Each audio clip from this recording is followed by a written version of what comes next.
Hello and welcome to the Global Church Project. I'm Graham Hill. Fernando Segovia was the first president of the Society of Biblical Literature from the Global South. He travels worldwide, teaching on non-Western theologies, and especially theologies from Latin America and the Caribbean. He also unpacks the shape of minority Christian theologies in the West, and especially from Hispanic-Americans.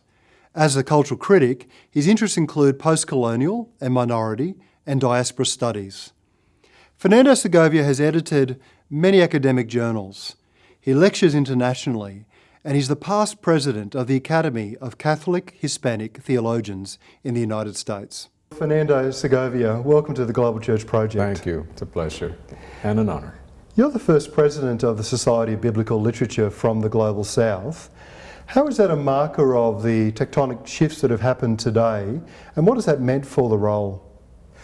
Well, I began in the Society in the 70s, late 70s. I think my first meeting was probably 1976, 1977.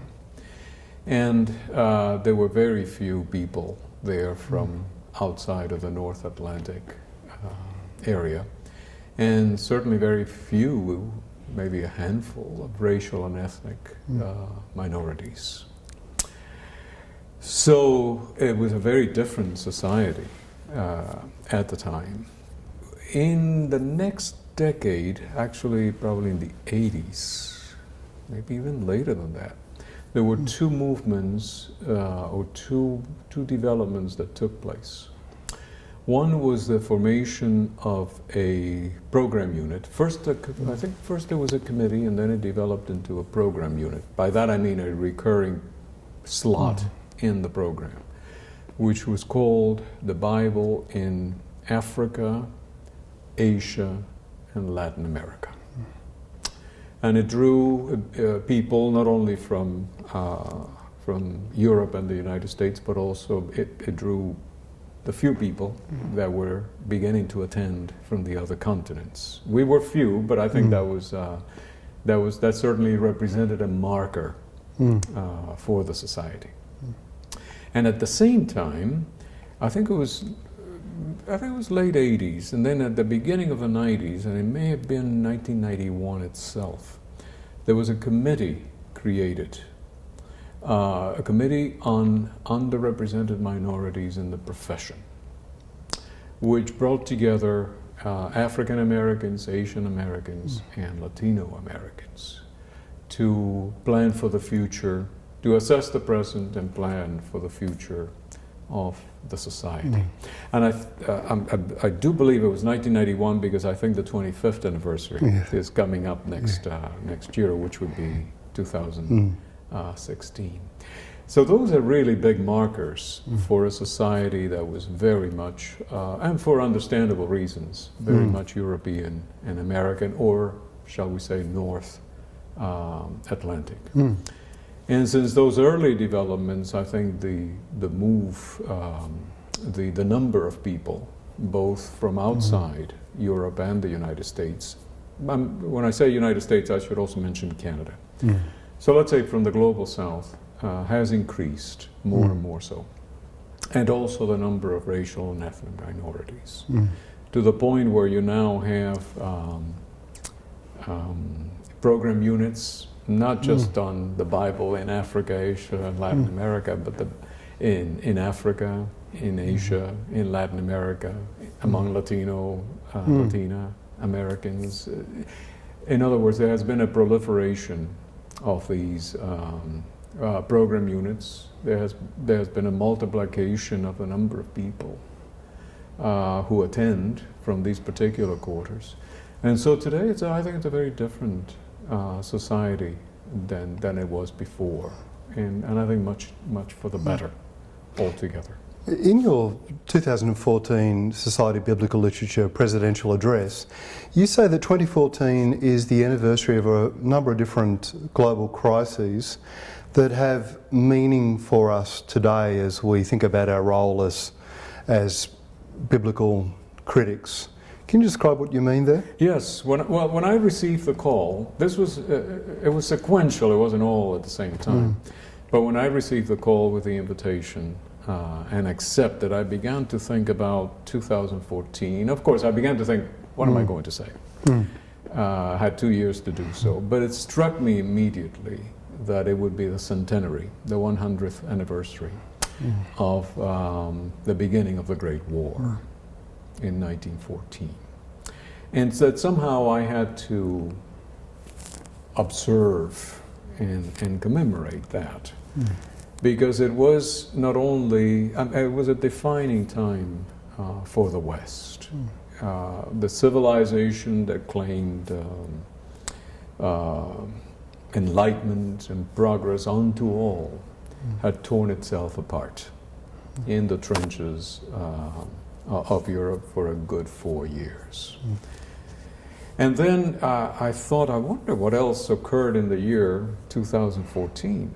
And it became very clear to me next that it would be the 75th anniversary of the beginning of the outbreak of the Second World War in 1939. And I believe the 70th of D-Day. Yes, I believe so, of D-Day. And also the end of another anniversary, the end of the Cold War in 1989. So I thought, which would make it, what, the 35th, I suppose, anniversary of the end of the Cold War, the beginning of the end of the Cold War in '89, anyway. I mean, if you look at the formal dissolution of the Soviet Union, that would be 2 years later, in '91. So it struck me, first of all, that these were three major periods of crisis, or three critical times for the West in general. That all of a sudden were coming together with major anniversaries in 2014, and that these were worth recalling and observing in some way. So the year struck me as historically fraught.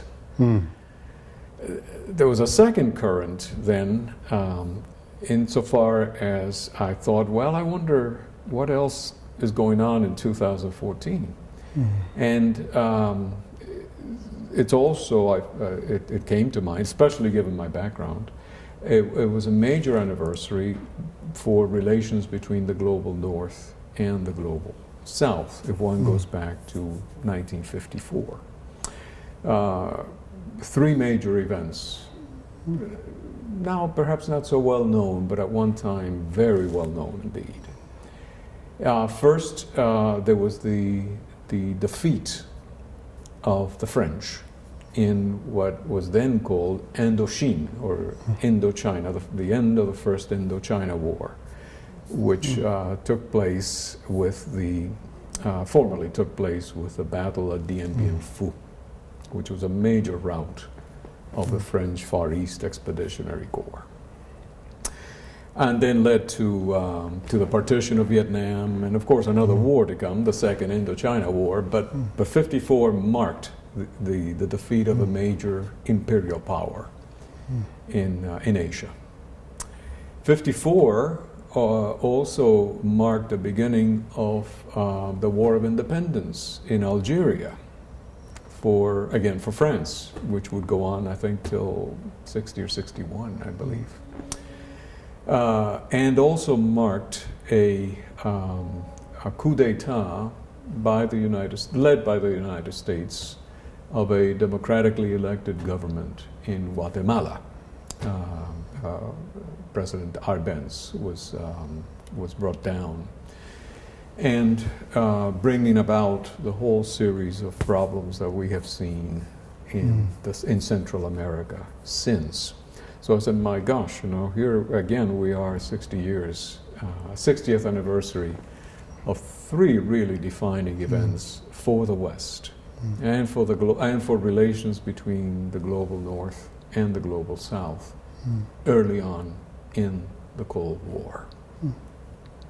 So I saw it not just as historically fraught, but now as geopolitically fraught as well. And that coming from the global south, as I did, and I remember as a child the invasion, I must have been, but I still remember the invasion and the result of that invasion later on in Guatemala. And then I said, well, I wonder what else is going on in 2014. And the thought came to me that it was a crucial time in the United States as the leader of the West. This was the 50th anniversary of the Civil Rights Act of 1964. So you have the struggles for civil rights among certainly African Americans, but also Latino Americans, not as well known, but just as active in the Northeast and the Southwest. So you have a period of very difficult ethnic, racial relations within the country and between the country and Latin America.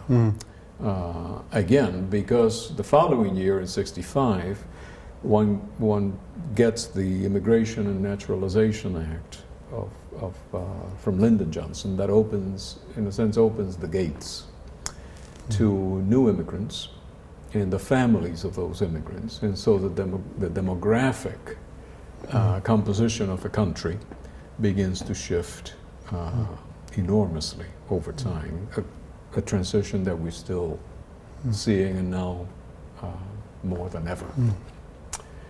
So in effect, in about 30 years, 1/4 to 1/3 of the population will be of Latin American descent within the United States, and more than 50% of the population will be of non-European descent. You're talking of a major demographic.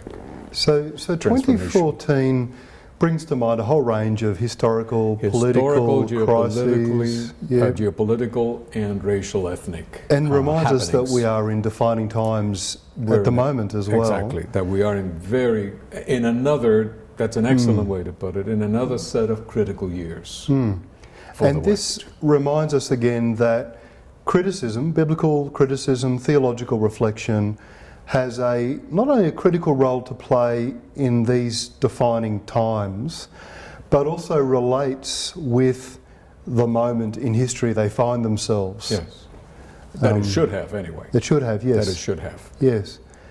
And when you look back over the previous SBL presidential addresses, can you see links between the kinds of themes that were being addressed, the rhetorical styles that were being used, and those defining moments in history?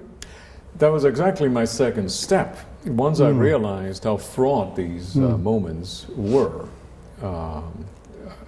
in the past, that were coming together in major anniversaries in 2014, I decided to go back and look at what former presidents were talking about in the First World War and the Second World War, and especially 14 through 18, 39 to 44. I believe I did 59 to 61, maybe 62. The critical times in war.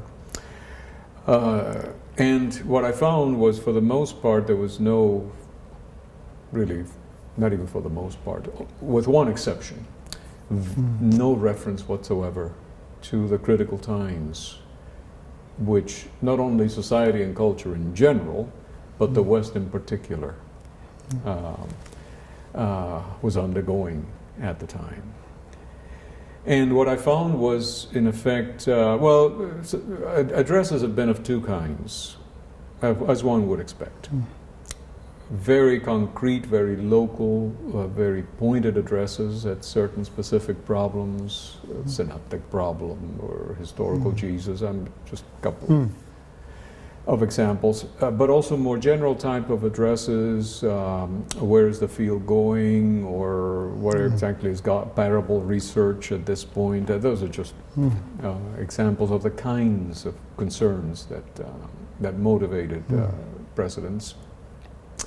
But with one exception, in 1919, I believe it was, only with one exception was there any sense of what we're doing as critics, as biblical critics, relate to the critical times under which we are doing or have been doing criticism. So it was complete abstraction from the historical context and the sociocultural situation. And it just struck me as incredibly unbelievable, that we would have the former presidents in such overwhelming fashion would have nothing to say. Or if they did, would not introduce that into such a major setting, major venue as this would allow them to do. Do you think that there has been a shift in the kinds of concerns and the kind of issues that participants are willing to engage in today because of the new makeup of the participants of the Society of Biblical Literature? So as you've had more people get involved from the Global South, more immigrants, diaspora communities, there's been a opening up, a broadening of the participation. Do you think that has shifted something of the tone of the kind of issues that are being addressed today?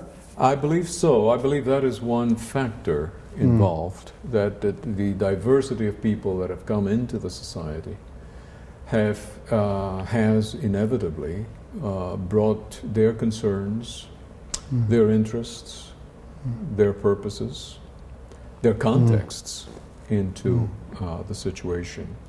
But I also think that another factor is involved, and that is the field of studies itself has, let's say more internally, undergone the same kinds of changes in academic changes, intellectual changes that other fields of study have undergone. And so that the established model for doing biblical criticism as the established model for doing literary criticism or historiography has changed. And with that change have come other ways of looking at the material, of interpreting the material, of representing antiquity. And I think it's the combination of these two factors that begins really in that turbulent decade of the 1960s and 70s.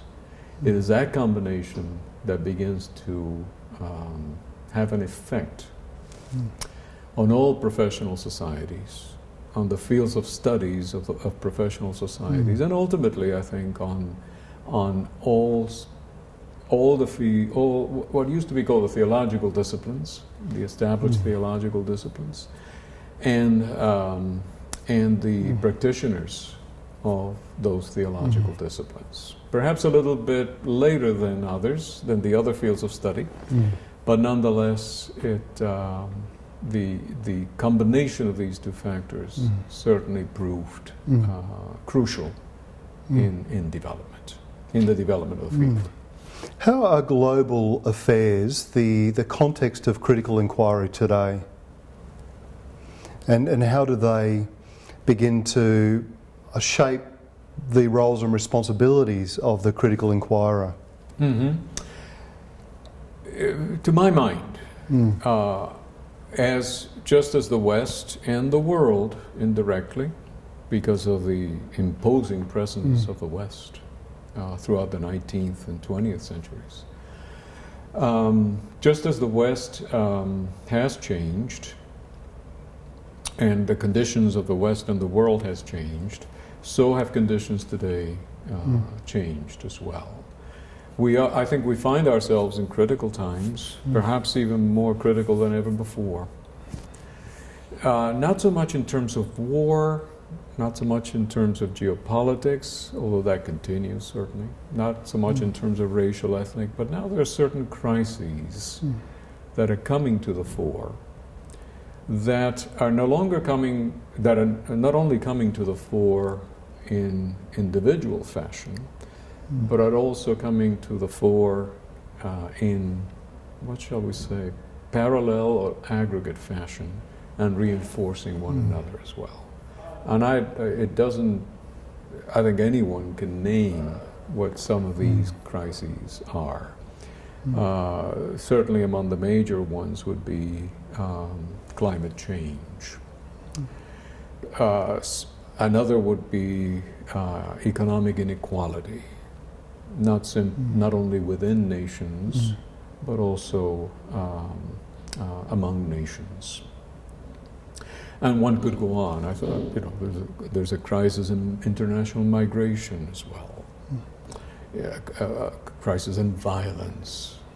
And all of these are coming together and creating, in effect, what I would call a crisis in the global system as such. These are not just individual crises, but they're together, reinforcing one another. They're beginning to create a crisis in the established global system up to this point.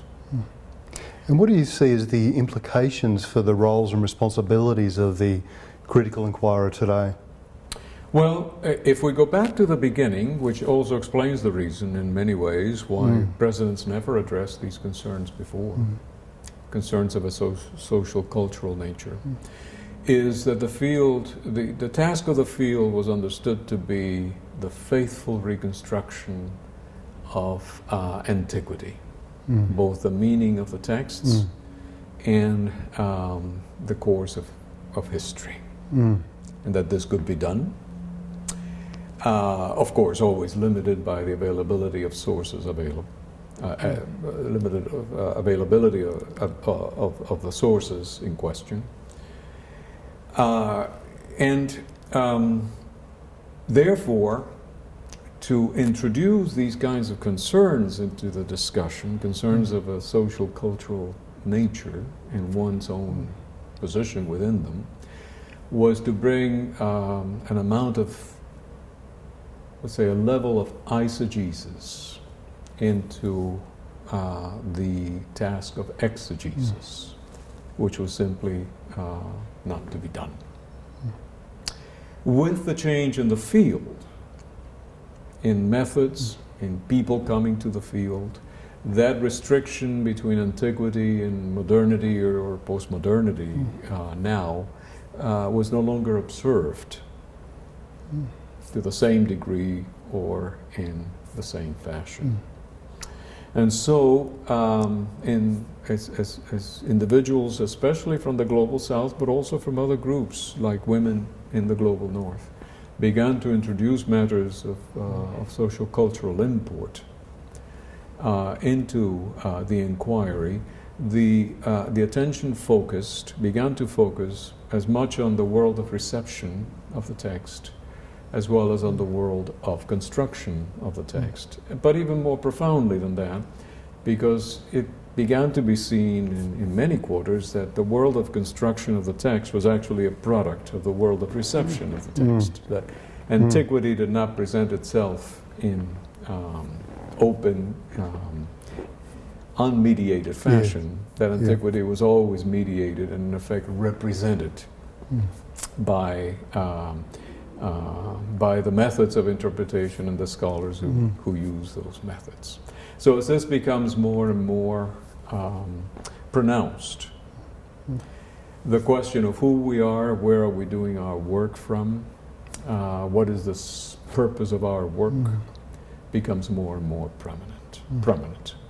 And so in a situation, in a critical time like ours today, it would seem to me that it would be quite apropos to ask about these crises and how the field of studies, and really all of theological studies in general, but the critical field of study, has a role to play in this, or simply continues to abstract itself from who we are, what we stand for, what we should be doing, and the world as such. And once you come to that decision that you really do have a say and should have a say, then certain things begin to follow about the way you do criticism. That's not to say that everything that comes before is abandoned or ignored or bypassed. It is to say that other things now need to be addressed as well in more systematic and sustained fashion. So there's been a shift in the way that criticism is understood and approached in the Western context, but there's also been the influence of global conversations of the ways in which majority world and diaspora immigrant groups are engaging the text and also their social political realities. How do you see the diaspora and majority world communities engaging in biblical criticism in fresh ways that is informing the way in which we do criticism today? To my mind, and I'm coming to this rather late in my life, but I've always received from my Christian tradition and from my parents in particular that one must fight for peace and justice until the end of one's life. And I believe that it is our duty, at least some of us, to address these crises, such as, again, climate, migration, and they are already being addressed, economic inequality, and you can multiply these several times, but that one must address these with utmost care. And by that I mean, first of all, one must become acquainted with the body of work that is being produced now on climate change since the 1960s or 70s, on the policies of globalization, especially that along neoliberal lines that followed upon the demise of the socialist model in the late 80s and beginning 90s. The new types of migrations, international migrations that are taking place throughout the world as a result of these changes as well, and see what these texts and the interpretations of these texts have to say about such crisis. Because there is inequality in the Bible, it reflects that. There are things about climate in the Bible and the ecology. There are things about migration in the Bible, about race and ethnicity. And I think these texts and the way that they have been interpreted should be called upon, investigated, called upon, and used to address these crises. And if you have a document and a tradition of interpretation that is so full of these things to begin with, why not employ them to this purpose? And here what I found was that in other fields like literary studies or historiographical studies, there is a call precisely to do this at this point, that historians and critics should actually take these things into account as we go forward. So I say, and why not us? Why not us? Especially given, I believe, the gravity of the moment. And I've only spoken of the individual fields of study, climate studies and so forth, but also the conception of the global system. What does this imply? How do we get a handle on it?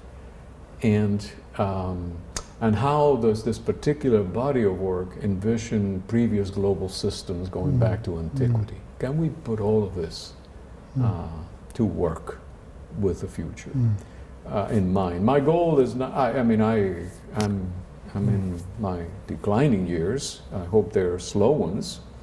But at least I want to be able to theorize or to contemplate how this could be done so that others can improve upon it.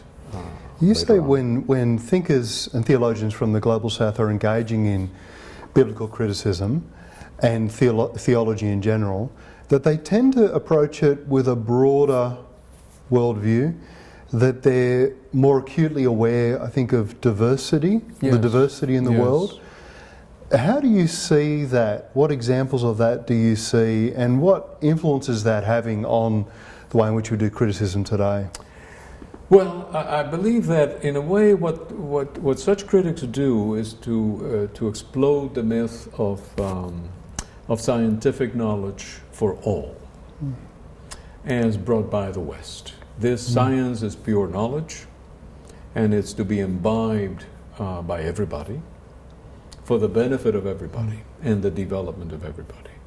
And I think what you find in many parts, if not everywhere, outside the global north, is a sense that not all of these policies and not all of these visions have actually served to improve the lives of others. These are critics that are acquainted with and work with and work in very difficult conditions. On, let's say, on the other side of what the policies of science or the visions of perfect knowledge for all, who see the destruction, see the other side of what these visions entail and have entailed, and want to introduce these particular factors, these particular situations into the equation and into the very conception of knowledge itself. That these are worth taking into account, that there are other ways of explaining and addressing what development is, what riches and poverty are and should be, and so forth. So that if the voices of others, especially those who are on the other side or on the underside of these policies, are taken into account, perhaps we can devise different models of knowledge that will have other goals in mind, such as peace and justice. When you look at biblical criticism interpretation today, and you think about who are the dominant voices and how do they engage in their projects, do you still think it's the case that biblical criticism is captured by a kind of white cultural captivity? Do you think it's still the case that those from the underside, those from the global south, are still underrepresented, and that the conversations are still framed by Western paradigms and imaginations? Yes, I believe that sort of marginalization still takes place, and it takes place not just in terms of numbers, but it takes place also in terms of discourse. There are certain things that are still considered proper and appropriate to do in doctoral training and then in one's career. And there are certain things that are considered not as proper, not as appropriate, as things that such scholars and critics do, and that it is good for them to do so, perhaps, if there's kindness if there's an amount of kindness in that evaluation, without realizing that everything that they are doing also pertains to you and to everybody, that we're all in this together, that knowledge is more than one, that opinion is more than one, that voices and faces are extremely diverse, and that knowledge itself is more than one, and that I think one has a duty to be aware of these other knowledges and discourses and contexts, and a duty to engage in critical dialogue with such knowledges and such persons and such visions. And that's what I think, that's what any field of study should be doing anyway, to be as broadly represented as possible. That doesn't mean you don't make judgments or make critical judgments. You do all the time. But what it does mean is that you do leave the safety of your traditional confines, whatever they may be, and try to see what else is being written about. And so begin to think about how myopia or hegemony is affecting the way in which we engage in biblical criticism, while being critical of alternative proposals, Yes. and at the same time listening to voices that have traditionally been marginalised or silenced. Do you think that kind of... Are there ways that we can navigate a way forward Exactly. there? Yeah, absolutely. And it's not just a question within criticism itself, but it's also a question of dialogue between this field of study and what other fields of study are doing. Yeah. Because even if you are, let's say, if you belong to the more established traditional way of doing things, and you don't realize that the fields that you're appealing to, maybe literary criticism or historical criticism, historical studies, are already doing this kind of approach, this kind of research, then you yourself are not being true to your own field of study and to your own quarter, let's say, within that field of studies. Because things are moving in many directions, in many fields of study at this point. And in many ways, the sense of diversity, the sense of impending crises is taking hold and is moving, not only moving the fields, but moving the fields also towards a call for greater cooperation among them. That climate change is, for example, not going to be addressed simply by climate change studies, that it has to be addressed by economic studies, geopolitical studies, all sorts of studies that come together and analyze this crisis from any number of perspectives. My position is that there's no reason why the religious theological discourse should not be represented and indeed at the forefront of such conversations and such concerns. When I did my theological training, I was trained in the sort of historical critical methods, and I'm aware that there are other approaches to interpretation that may have been more fully and enthusiastically embraced by members of the Global South. What other methods do you see as important today that we should be paying attention to? If I can speak in terms of collections of like methods, which would be along the lines of umbrella paradigms or umbrella models, and they're all important in their own way, and they're all very diverse in their own way. Certainly, historical criticism would continue to be. What followed historical criticism in the field sequentially was literary studies, a study of the text as text, the formal features of the text, and sociocultural studies, which one could see as analysis of the text in terms of its formal sociocultural features. Both of these developments talked about and, in a sense, indicted traditional historical criticism for talking about such things without proper models, without being in conversation with literary studies, and without being in conversation with social scientific studies, sociocultural studies. So I think that first sequence, in terms of literary criticism and sociocultural criticism, began already to move the field out of its traditional historiography, historiographical framework. But one should remember that this traditional historiographical framework was already changing as well in historical studies. The next the next development I would describe overall as ideological criticism.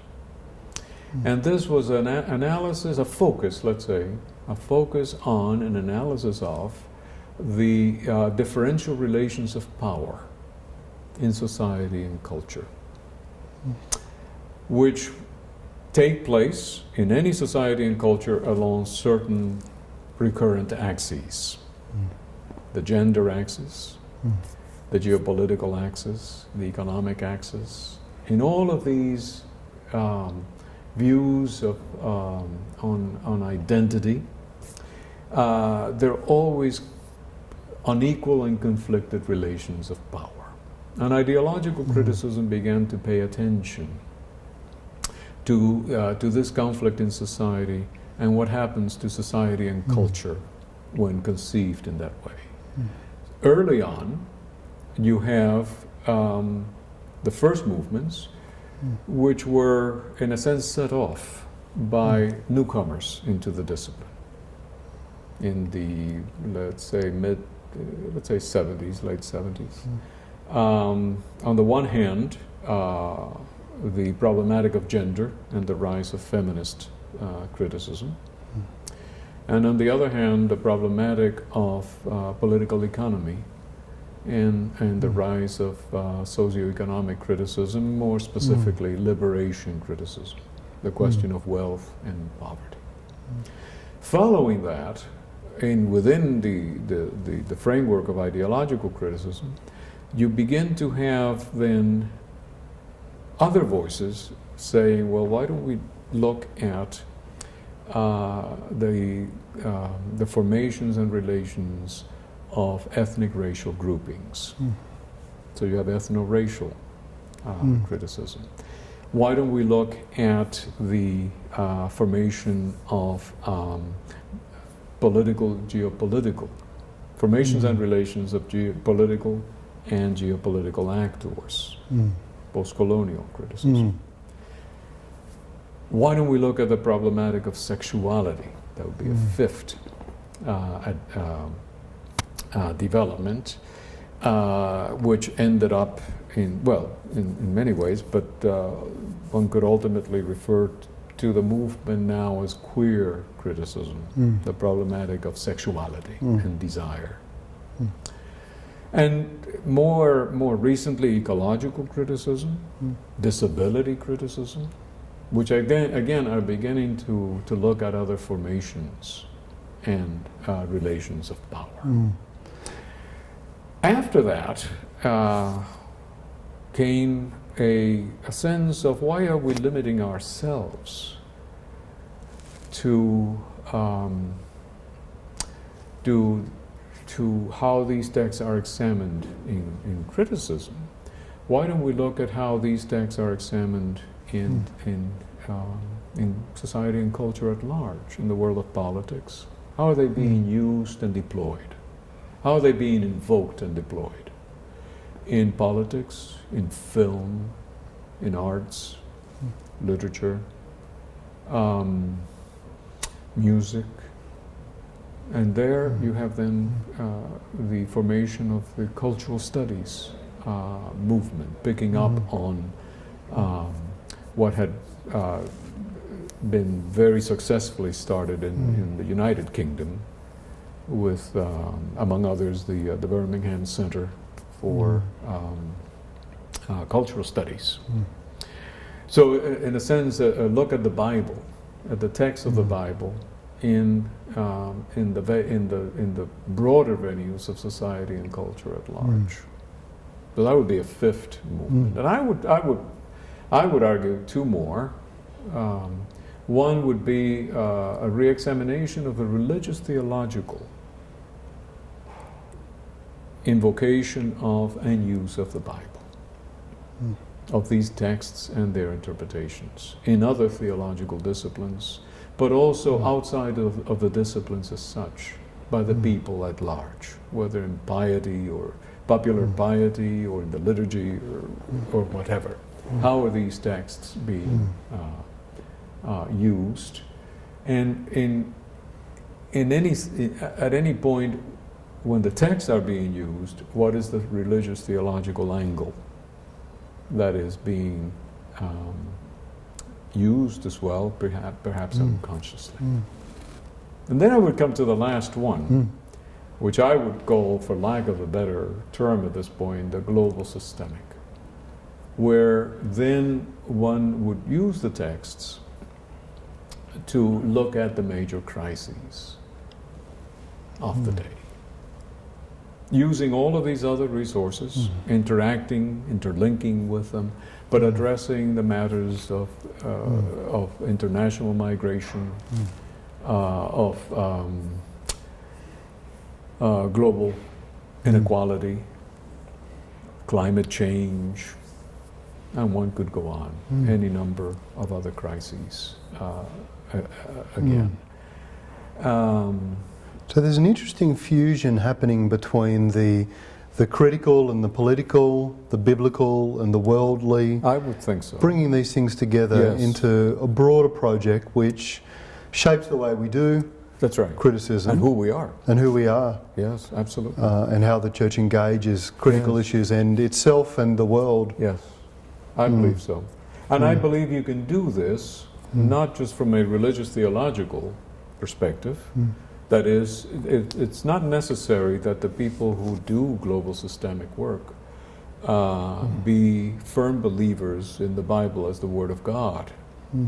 Whether very high conception of it or very low conception of it. I mean, you can have people who simply use these texts as from a non-existent, let's say, or a very secular, to use, I don't like that word, but religious theological perspective, secular humanism or humanist, some type of humanism that addresses these crises from the perspective of these texts as well, because I think we all, regardless of tradition, find ourselves in a very dystopian moment, perhaps the highest ever in the world, and there's a way in which we have to bring a utopian vision to that dystopian moment. That utopian vision may be religious theological, maybe Christian, maybe Muslim, maybe Buddhist, may not be religious at all, maybe a humanist perspective. But if there's a utopian vision that comes down always, or primarily on the side of those who are most displaced, most undone, most marginalized by the dystopian situation, then I think we can all, in a sense, sin on their behalf, lean on their behalf as critics, no matter whether we think this comes straight out of the mouth of God, or whether these are documents that are put together in very human ways as a way of trying to figure out what God is, who God is, and what are God's actions for the world. What do you find most concerning about the way in which people interpret Scripture today, and what do you find most encouraging? And I'm thinking particularly now, not of theological scholars, but as you journey around the churches, as you engage in communities of faith here in the US, what really concerns you about the way in which the text is being engaged, and what encourages you? I would not describe myself as a keen observer of the ecclesial situation. If I draw on my own experience, what I see is far too much of a catechetical outlook, what I would call a traditional pietistic attitude toward the world, which uses the texts and theology in general in a very individualist, what would be a proper word to use of the language? Outdated?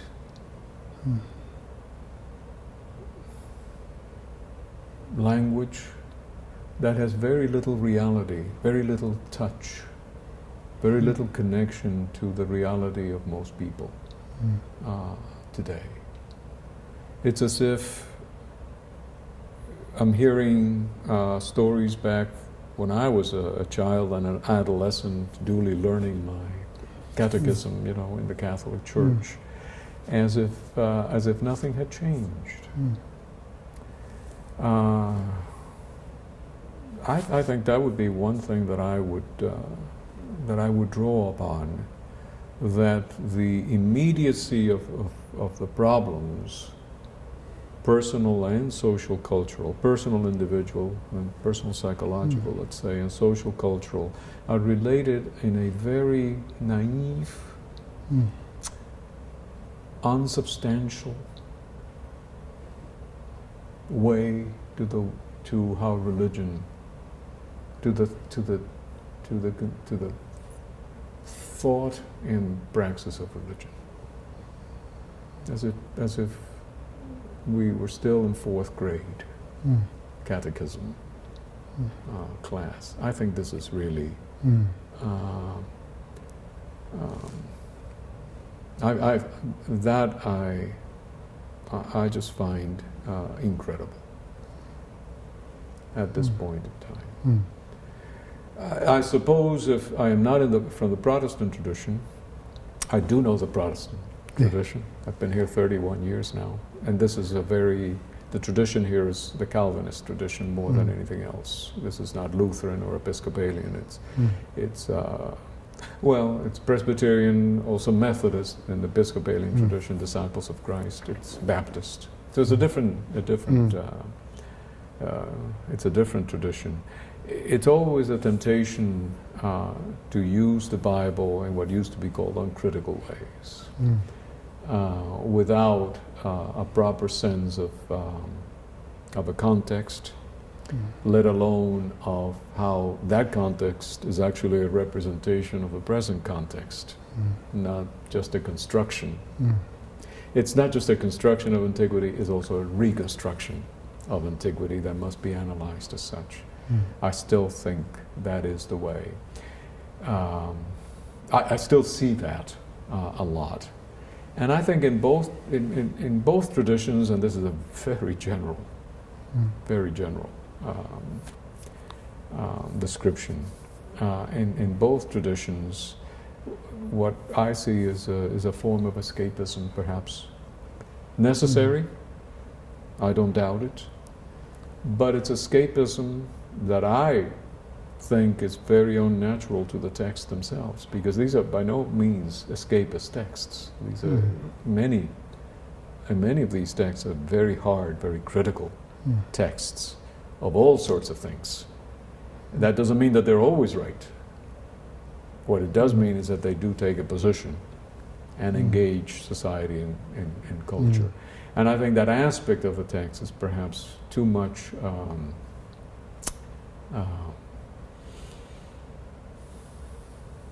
bypassed, not emphasized enough. Well, that's very helpful, today, particularly in the light of the kind of global issues that we've been talking about, and how pressing they are, and how strange it would be to ignore them. Exactly.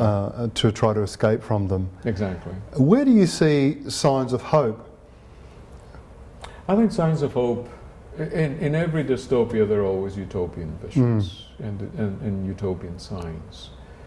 And I think a sign of, there are many signs of hope. I think the Christian tradition in general offers signs of hope everywhere. The ability to be of comfort to someone, to raise a critical voice in a situation that allows you to do so. Sometimes you cannot, and you lose more than you gain by doing so.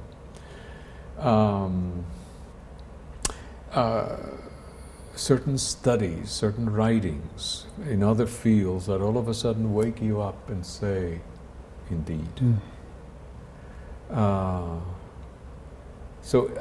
In the midst of all of these crises, and in the midst of the global crisis in general, there are always those who emphasize peace and justice, and who in so doing rely on a tradition, I think, that goes back very clearly through the many traditions of the church and back to Jesus himself, and that connects with other critical traditions outside of whatever church you belong to, outside of Christianity itself, outside of religion itself, in the world. And there are people who do think, who do see what is happening, and who do say, look, we have to do something. We have to do something because it is our duty so to do. Is there anything else that you wanted to say to us today?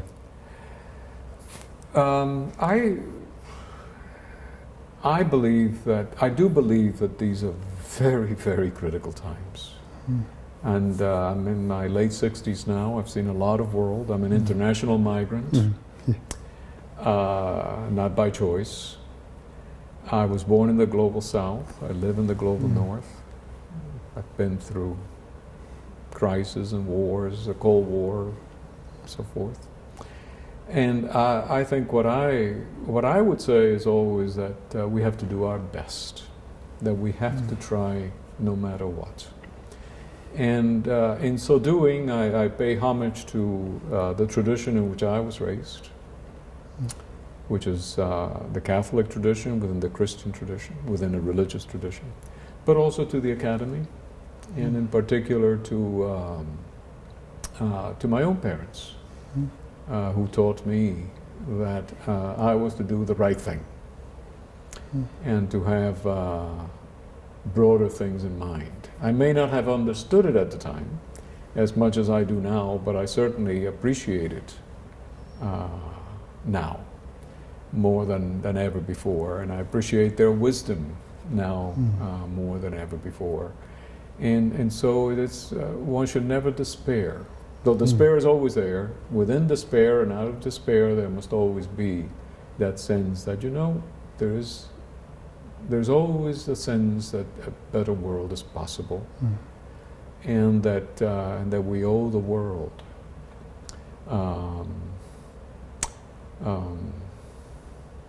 a struggle in this way, that we ought to fight for peace and justice everywhere, to the limited extent of our abilities, that we should never. Indeed, as the dystopian times grow keener, perhaps the utopian vision should grow keener as well. And that's for that I'm enormously thankful to the tradition. Thank you for joining us at the Global Church Project. Thank you very much. It's been a pleasure and an honor. Thank you. And a delight. Okay. Thank you. The Global Church Project is located at www.theglobalchurchproject.com. On our website you'll find a wide range of interviews and resources for colleges, universities and churches. I look forward to your company next time. From me, goodbye.